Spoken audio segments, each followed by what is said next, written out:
They've got everything they wanted on paper, but there is this grief inside of them. What are you seeing as the challenges some of your clients are facing? They're grieving something they don't even understand. Aiswarya is a soul legacy activator and multi-dimensional guide devoted to helping spiritual creatives, healers and visionaries reclaim their truth, unlock supernatural abundance and find their soul niche. This is a wealthy life. I do believe there is such a thing as spiritual burnout because we're all energy beings, whether we have a spiritual practice or not. And if we don't engage with that and we don't expand our life force energy, we can feel very disconnected. Down the line, that even when women do get into higher positions, they feel that dissatisfaction and they don't understand why. I always teach people to get in touch with their inner authority. Our body has needs. Our bodies might always be telling us, I'm thirsty, I'm hungry. That's not your inner authority. A really good exercise to get in touch with that is to just...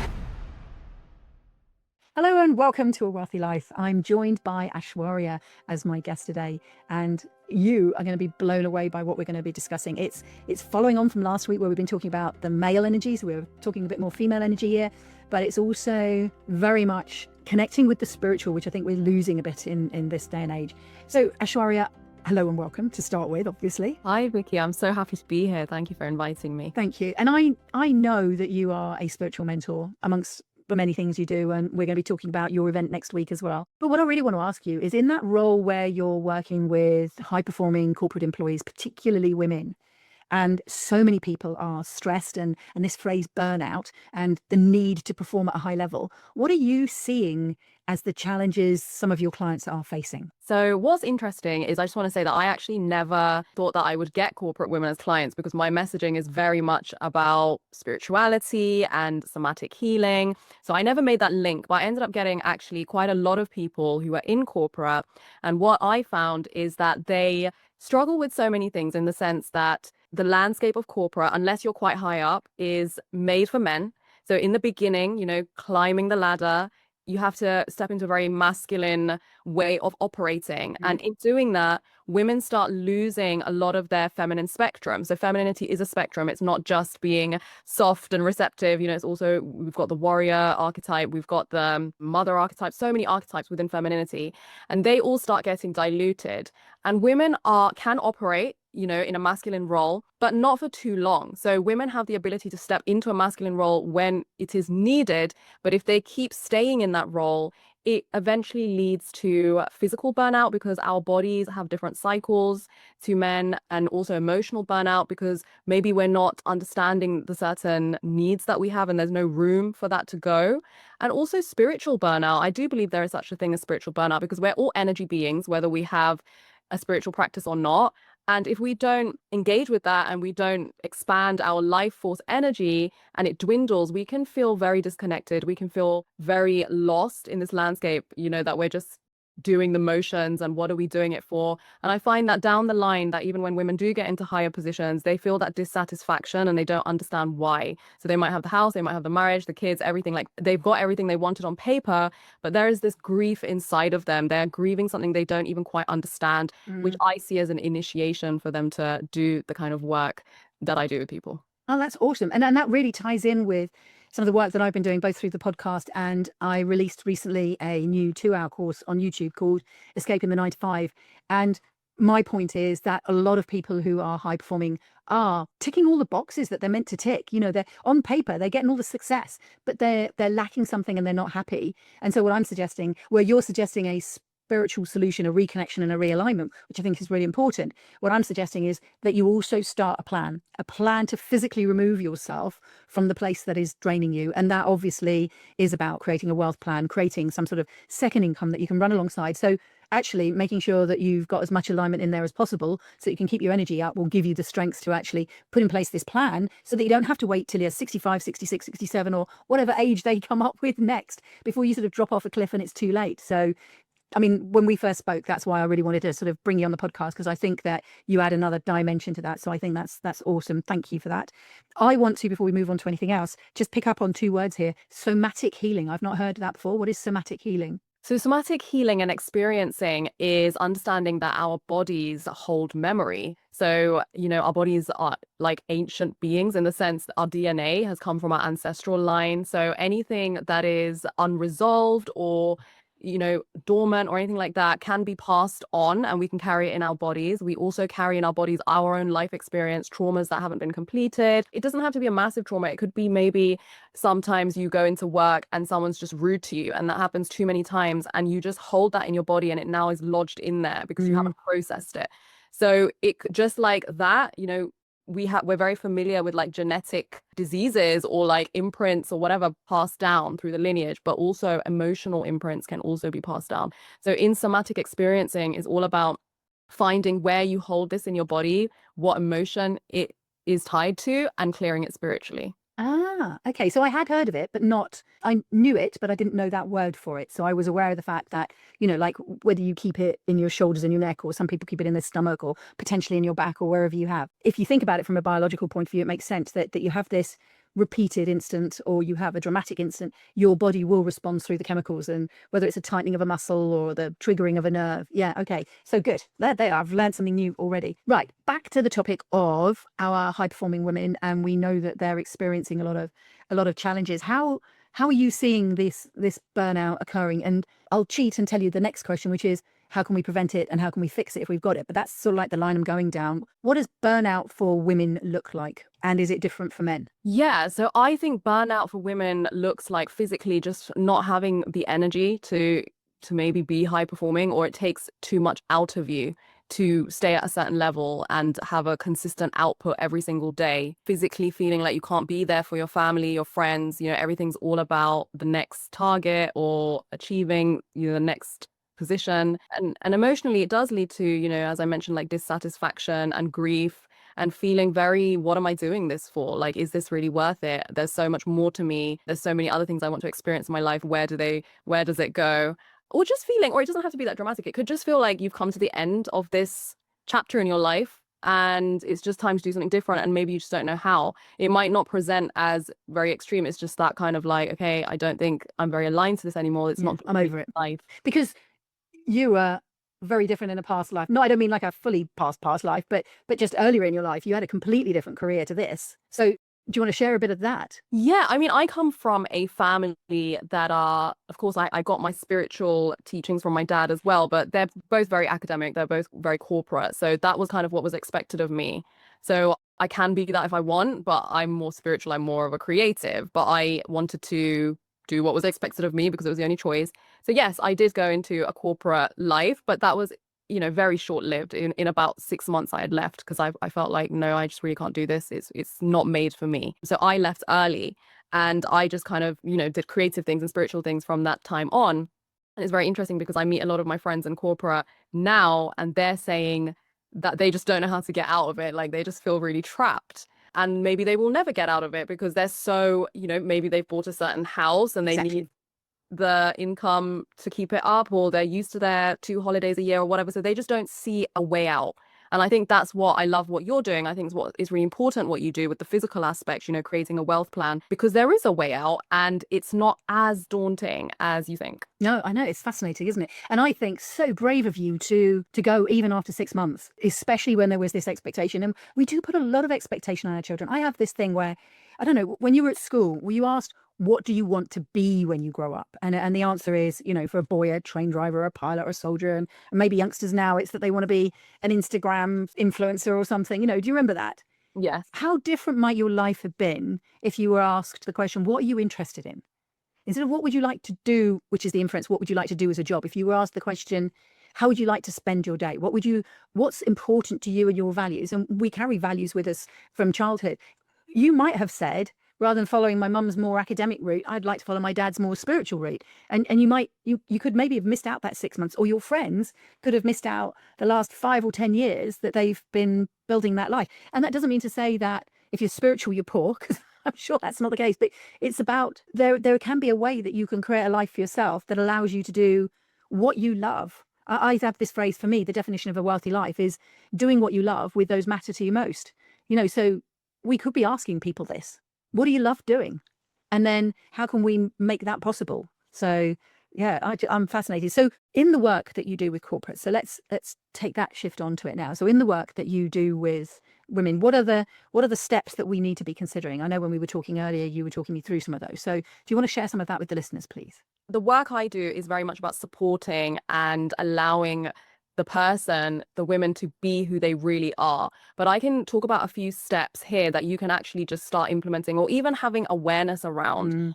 So I think that, and this applies for men too, both men and women, just us as individuals, we have our own natural rhythm. Even I was reading some articles about how sleep was not even meant to be 8 hours straight throughout the night, that it was broken up sometimes. And there's so much about how we're living right now that's not actually our natural rhythm as humans. And then we have our natural rhythm just as people in a day. We're not really designed to have consistent output all the time. That does lead to burnout. Sometimes we can do what we do in a week in a day, or sometimes it might take us a month to just, we're moving so slow.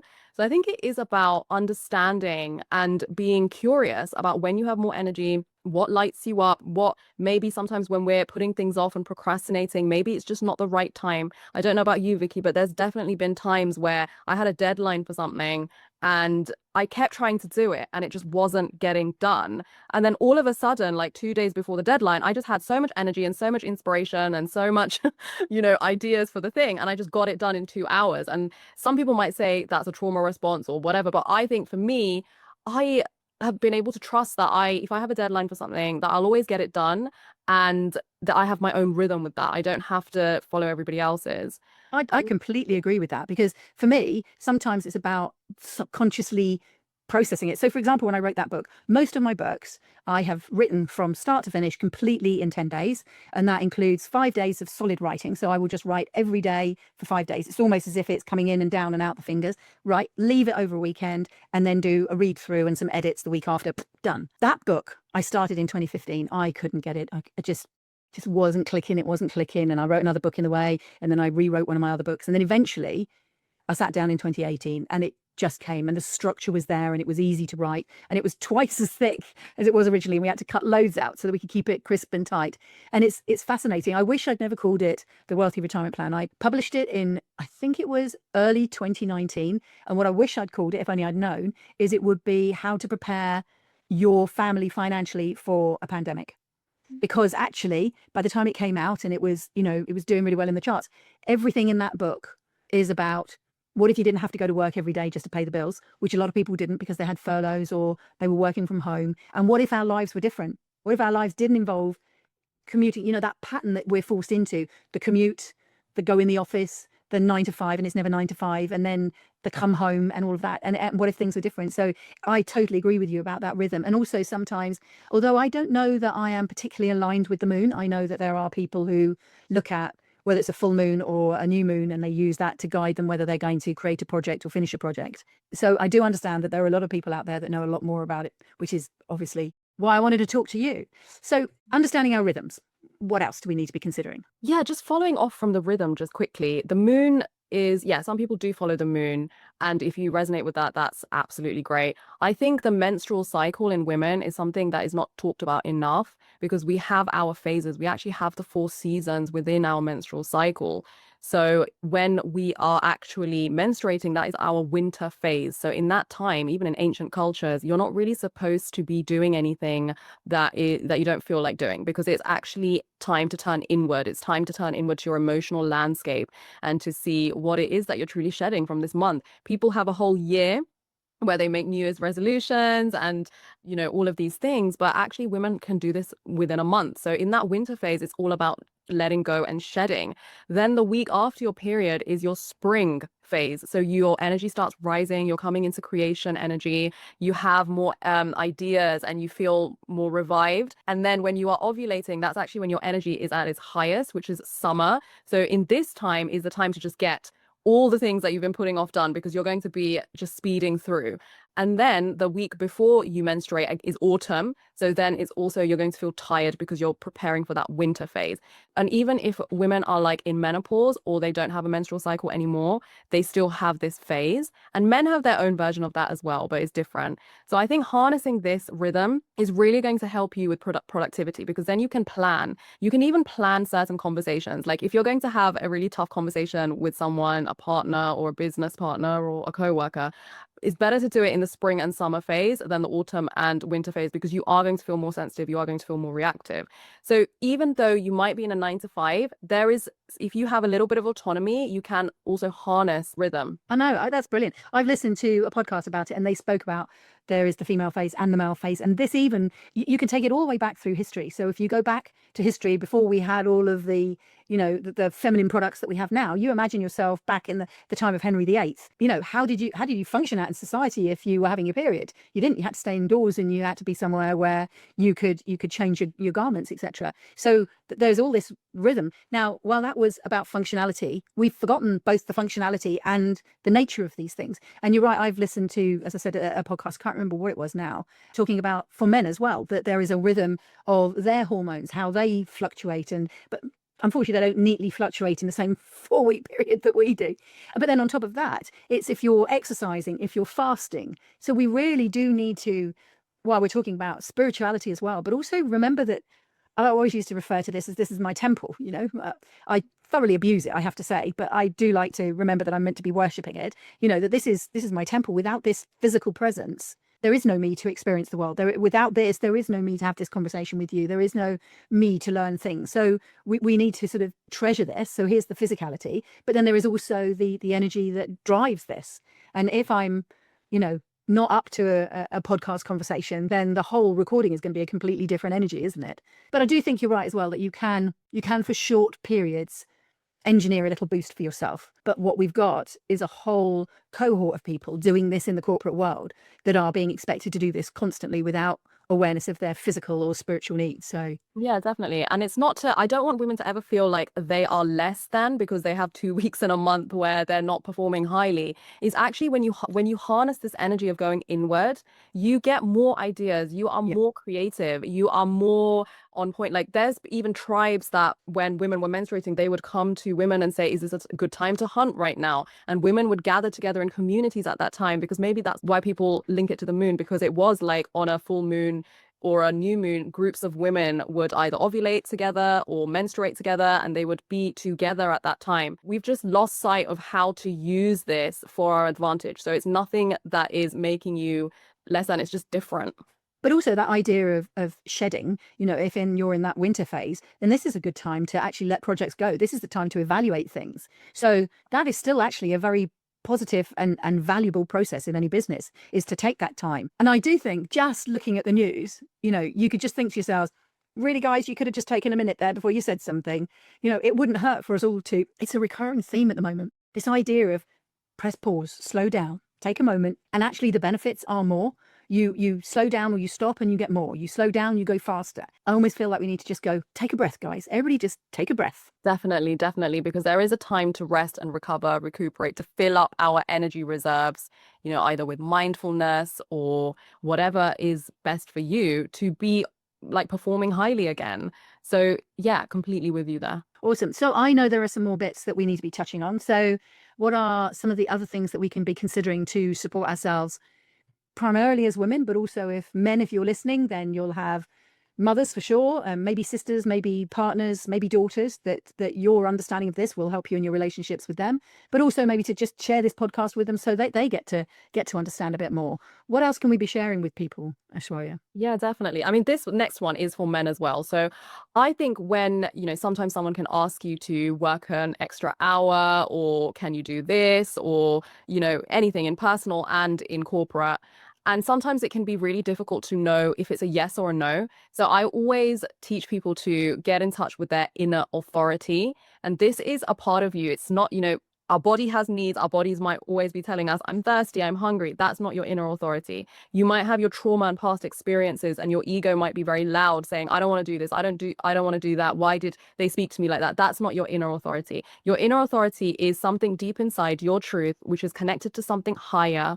And it always is telling you what is good for you and what is not good for you. But of course, when we go against ourselves and when we've been doing that for so long, we lose touch of that and we start making decisions purely from a mental transactional state, thinking, okay, if I do this, maybe I'll get that promotion, or if I do that, I'll win the favor of this person. It might be very subconscious or you might be aware of it, but really your inner authority has a different kind of intelligence. So I would say for everybody to get in touch with that. And a really good way, a really good exercise to get in touch with that is to just know what is a yes and what is a no. So a simple exercise that everybody can do, just get yourself in a really quiet, mindful state and say a statement to you that is absolutely true. So it could be something like, I love my children, I love my animals, it's an absolute yes. And just sense how your body reacts. So most of the time, your body will expand because it's expanding, your aura, your energy is expanding to allow receiving, to allow more in. So that is always a yes. So then in everyday life, when someone asks you something, you can just use that simple exercise to understand, like, is this an expansive opportunity for me?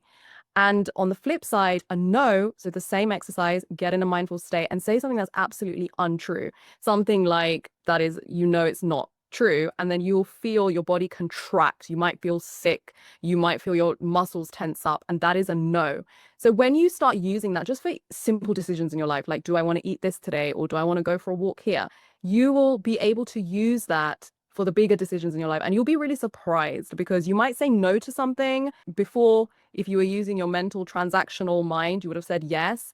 And something else could open up, or maybe the person that didn't respect you at work gives you more respect, or anything can happen. I've seen many things happen with this. Oh, that's fascinating. Okay, I mean, we only spoke, I think, probably 2 months ago when we first met. And then we planned this into our diaries to have this conversation. And we're also going to speak again because we're going to be on your event in December. I recorded a course, which I think I might have been doing in August, September time. And in there, one of the exercises I say, because I'm talking about money and how much, because you're talking about the pressures within work or within family, but I also see the pressures from a financial point of view. If you use Instagram or if you use Facebook, there are all these adverts and they're very cleverly designed to dangle something in front of you that you might be interested in. And it's always more expensive than if you just went and searched for it yourself. Plus, did you really need it in the first place? And so I have suggested an exercise, which is, if you like, a more financial stroke logical version of your mindset, although mine feeds into the mindset, a spiritual one, which is to take yourself to that place and to say, what can I say? Do I really need this phone case?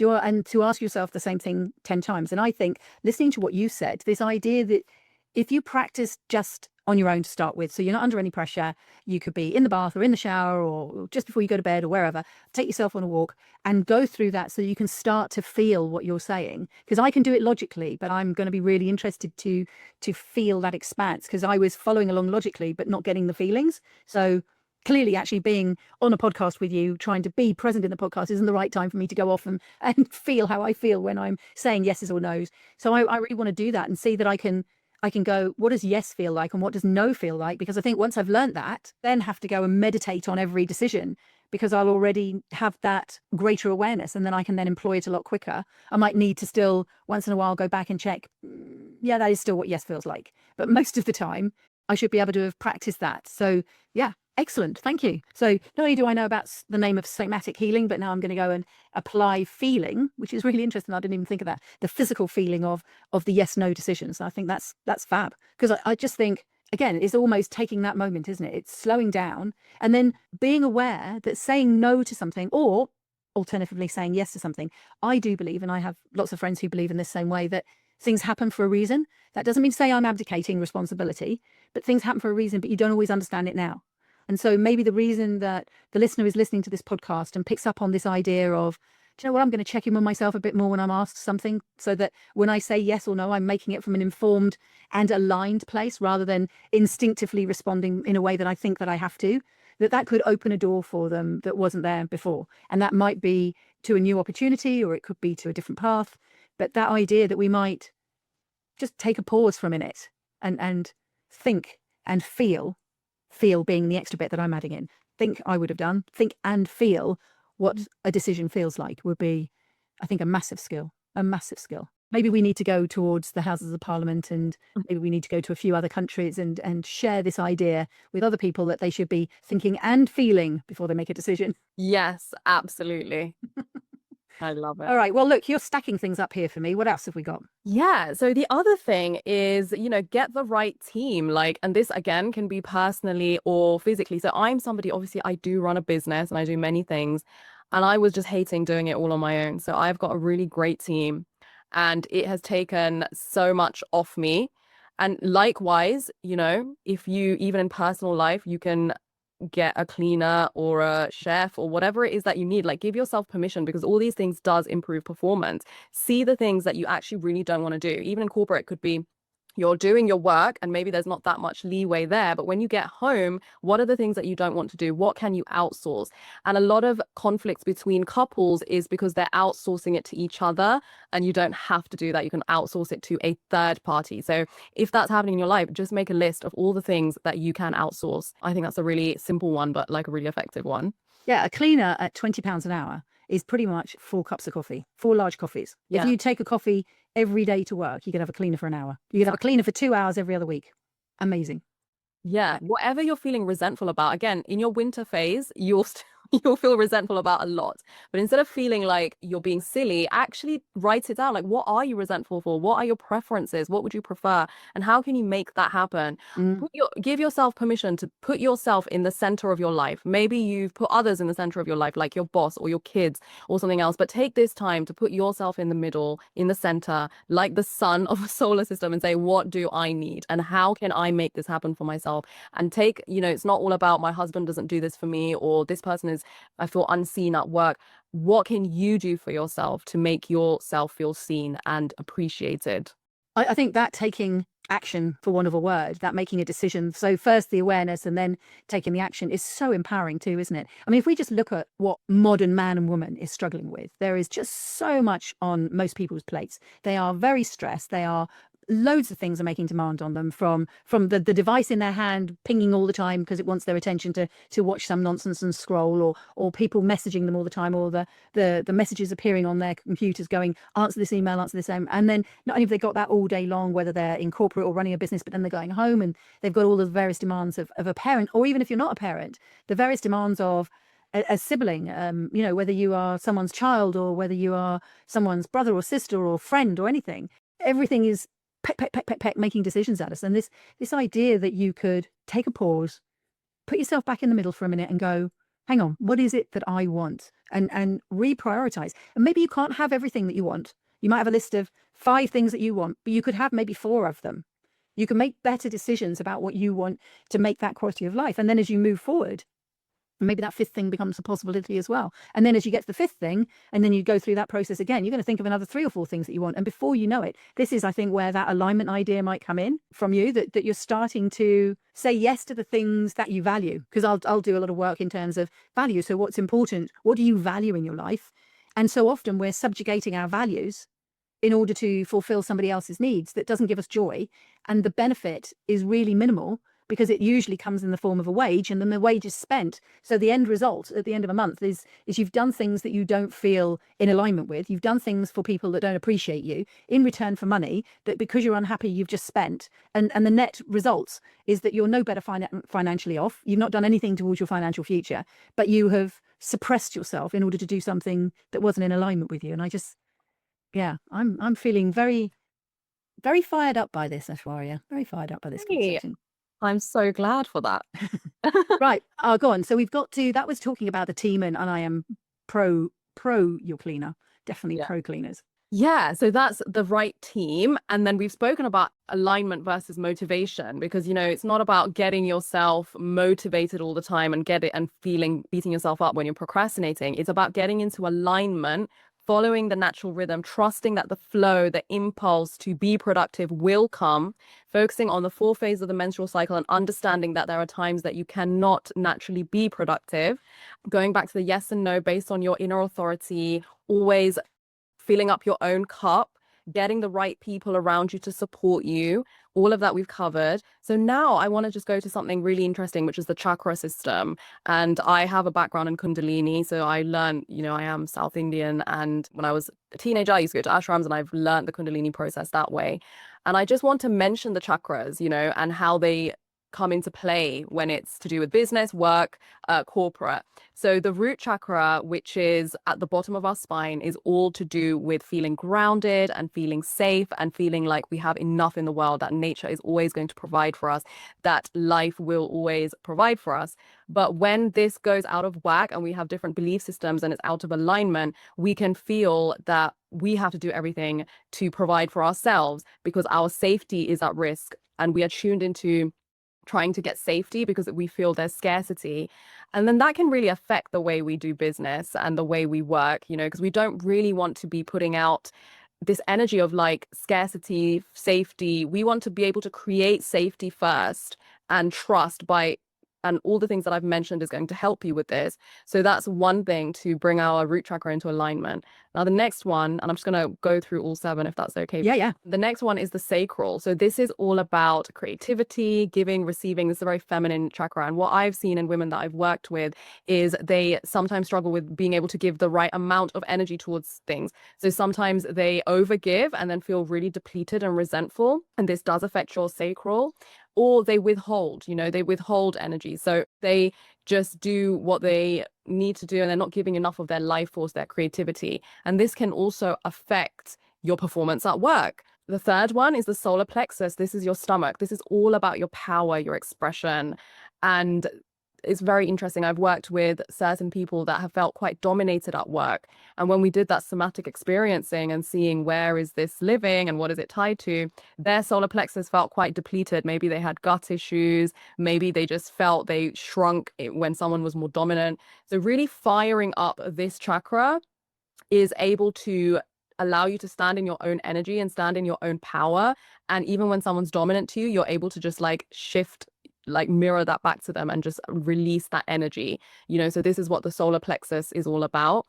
And I think the heart chakra, obviously we all know what the heart stands for. It is compassion for yourself and others. And I think what the heart is really here to teach us in these spaces is not to take things personally, to understand that everybody is in this corporate space with its own rules, and you can start bringing in a different energy, compassion for yourself and others. It is difficult, but once you start bringing in these frequencies, you might be surprised. You might be magnetized towards a different position or a different company, or things will just naturally start aligning. The throat is all about communication, but more than that, it's about authenticity. It's about understanding what really matters to you and before speaking. So take that time to connect to your values, connect your heart, exactly how you said, Vicki, about the values, before you communicate. So instead of communicating from a space of ego and seeing, okay, I'm going to say this to get that, when you actually start speaking your truth in a refined way, not in an emotional, reactive way, it will become very, very clear to you if where you are is for you or not. It's not going to take a lot of mental decision once you just actually start speaking your truth. The third eye in the middle of your forehead is about your intuition. Intuition is such a great gift when it comes to guiding us to what is meant for us and what is not meant for us. So this is something to really start using in your work. Start understanding, just like my yes and no exercise, start understanding what your intuition is. How does it speak to you?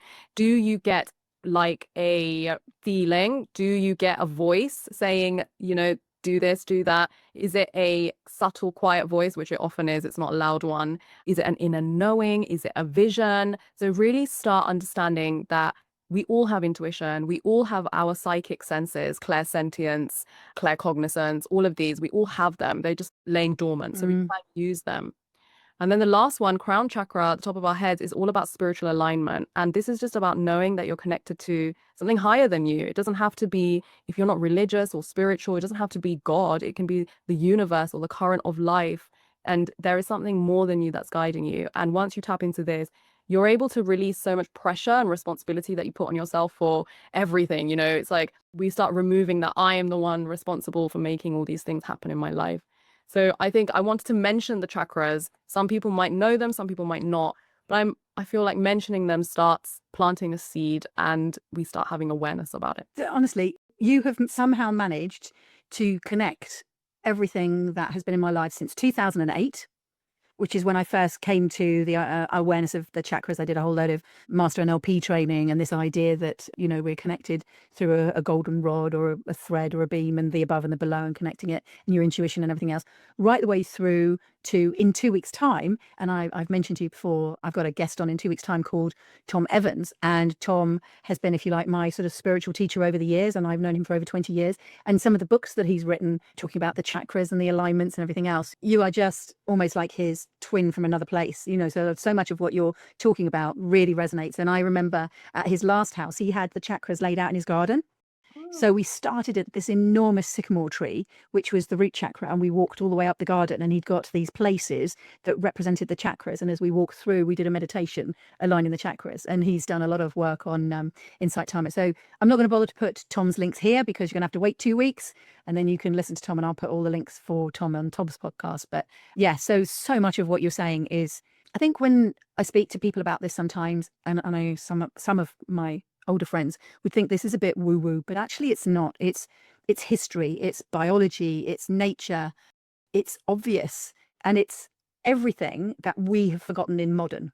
So within the word modern, we have forgotten that we are physical beings that have needs, and we have forgotten that we are spiritual beings that have needs, and that we are emotional beings that have needs and have wants. And we've sort of lost, and we've parceled all that up and stuck it away because that's just weird stuff and we don't need to think about that. But actually, when you just become more aware of how complex you are as a human, and you're not just this machine, because that's what I think we're being turned into. I think school is training you to be a machine, whether it's a workaround or whatever it is. It's just taking you through a process and squishing you through a cookie cutter and sticking you out the other end so that you'll go to university and then you get reshaped again, and then you come out the other end and land yourself in a job which may or may not be there for however long it is and may not fulfill you. We seem to have forgotten some of the joy. And you were talking about sleep, for example. And if you think about history, when we didn't have all the lights that we have now, we're recording this at 5 o'clock in the afternoon. It's pitch black out there. There's no way that we could have been walking around out there. We'd have had to have had a candle or some sort of an oil lamp.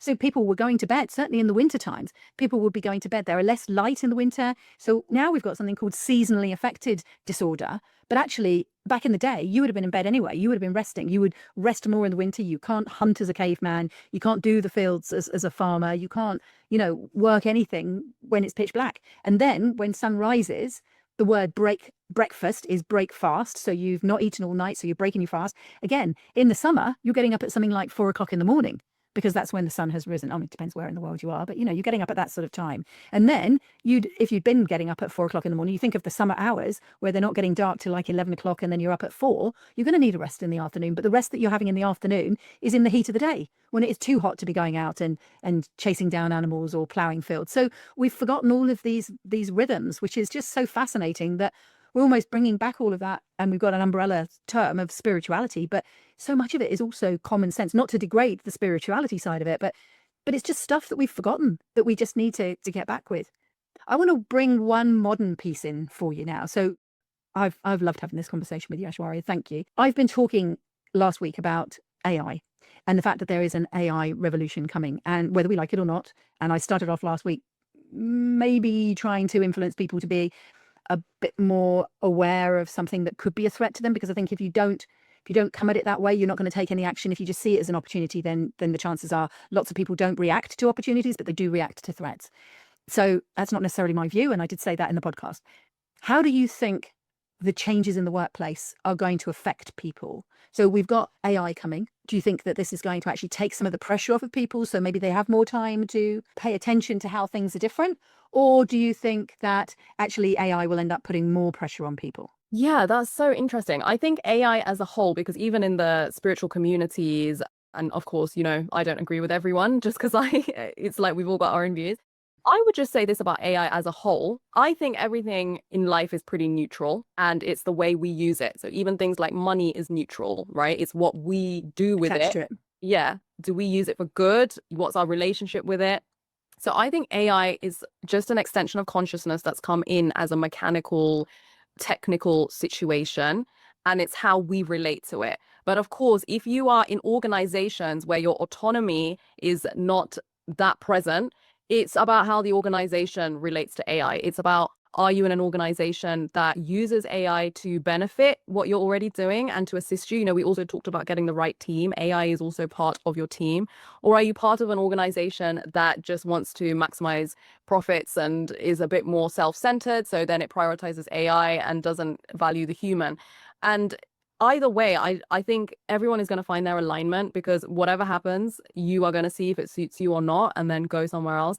But I think what we have to be careful of doing is feeling that we are under AI and AI is more powerful than us, and we are at the mercy and a victim of AI, because that is the quickest way that you've already given your power away, and you're not seeing any collaboration or understanding that you always have sovereignty as a human being, no matter what your circumstances look like. Oh, fantastic. I think that's a great answer. And I know that I put the podcast in a particular order because I wanted to have you this week, because we've got your event next week. And so I'm going to speak about that bit in a minute. But next week, we're going to be speaking about the male energy side of things. And the week after, as I said, Tom is going to be there. And although Tom's like been my spiritual teacher, we're actually having a conversation where he's talking about working in a positive, if you like, way with AI. And because he's a meditation teacher, he's teaching it to meditate and things like that. So I think these are gonna fit really nicely together. I just want to finish off. So first off, thank you very much for your time. We've got an event coming up next week. Do you just want to share a little bit about that for everybody? So anyone who's been interested in this, we'll put the links in the show notes, of course, that you can come along and listen to Aiswarya's event. Thank you so much, Vicki. I've also really loved speaking to you and having this conversation. Thank you for having me. Yes, next week there is a free event, which of course, Vicki, you're part of, called the Wealth Frequency. We have about 45 speakers, and it's just all the spectrums, different aspects of wealth. So the strategy piece, the energetic piece, the emotional piece. We just have all these conscious business owners, 45 of them, speaking about what they've learned about wealth. And what's really interesting is every single practitioner is offering a 10 minutes practice at the end. So every day you will literally be listening to about 4 or 5 segments just to upgrade your understanding about wealth. And also you'll have so many different practices that you can incorporate in your own life to start getting in touch with the frequency of wealth. And of course, we know wealth is many things beyond money. And I think this is just a very powerful event. I think honestly, it's one of the most powerful events I've done. I can just feel the energy of it. I can feel how sincere everybody has been and how generous they've been. So I think it's a great practice before the end of the year to just, we are depending where you are in the world, we're in England, so we're in winter phase, and it's a great time to learn and reflect and receive information before the new year. Fabulous. Fabulous. Thank you very much. So we will put those links in the show notes for you. I just want to say thank you to the listeners, because I value their time as well. And I like to leave everybody with 3 insights that'll add a little bit more whoosh to their lives. So 3 things that I feel like I've really picked up. I mean, I picked up loads from you and been reminded of even more that I had maybe forgotten. And so what I want to do now is just reflect on those. And I think the first thing for me is understanding this rhythm, whether we're talking about the seasons, the moon, the light, the fact that it's darker because this is winter at the moment, whether it's to do with your menstrual cycle, whether as a man it's to do with your hormone cycle, because you'll have them as well, whether it's the ebb and flow in the space of a month or the ebb and flow over the years, to understand that we can't all, as much as we might like to, and I like to think that I'm a superwoman and that I can perform at 100%, but I know that I can't, and I actually get a couple of down weeks twice a year. So I go like this, I go up and down, and then I'm up, and then I've got a little up and down, and it's to do with the light changing. That's for me, that's what throws me completely. I know it's only 1 hour difference, but I mean, it could be jet lag. I just lose it completely around those 2 times of the year. So understanding your rhythm and being maybe a bit more forgiving of yourself so that you can be nicer to you, so that you can then do more when you feel like doing more, and not do more, do different when you don't feel like you have the same energy. So I think that's the first one for me. What's your rhythm? And then this idea of not just, like, I would say, logically think, yes, no, do I want to do this? Do I want to spend this money? But actually putting in that bit of practice where you start to get to feel, what does yes feel like?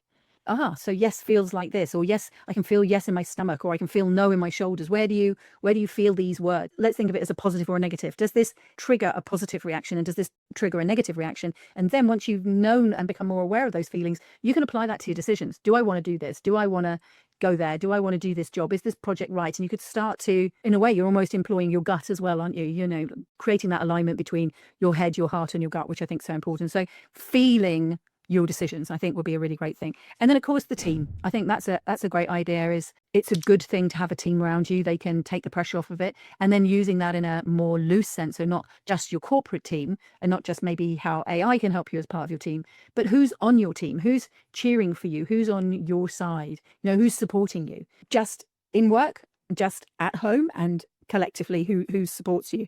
Because I think we get hooked up on doing things for others, maybe aren't appreciated, but can drain us. And then there's no one there to support you when you go home and you're feeling drained, to then actually give you the opportunity. It's like you need to plug back in and recharge your batteries. If there's no one there to support you, then when you have one of those days, then there is no one to help you lift yourself back up again. So I think understanding your rhythm, really getting in touch with your feelings, and considering what's your team, who's there to support you, I think will make a massive difference to both men and women, but particularly to anybody who's listening to this podcast. Aiswarya, thank you for your time. Thank you so much, Vicki. I really hope that this has helped someone out there to just get in touch with their true self. Thank you so much for having this podcast. Oh, my pleasure. Well, I can say we've definitely, if you just want to help one person, you've definitely helped me. So that's a tick. We've achieved everything. Hopefully some of the other listeners will get value out of it. And if you have, and you'd like to be part of more conversations like this, then let me know. Send me a comment back and leave me a comment and tell me what's going on. And I can make sure that I get the right guests for you. But Aiswarya, thank you very much. And as I say, I will be seeing you sometime next week or in a week's time when we're going to be part of your event. So I'm looking forward to being part of the Wealth Frequency. But for now, thank you very much to everybody who's been listening to A Wealthy Life. And I'll speak to you next week when we'll be focusing on a bit more male energy.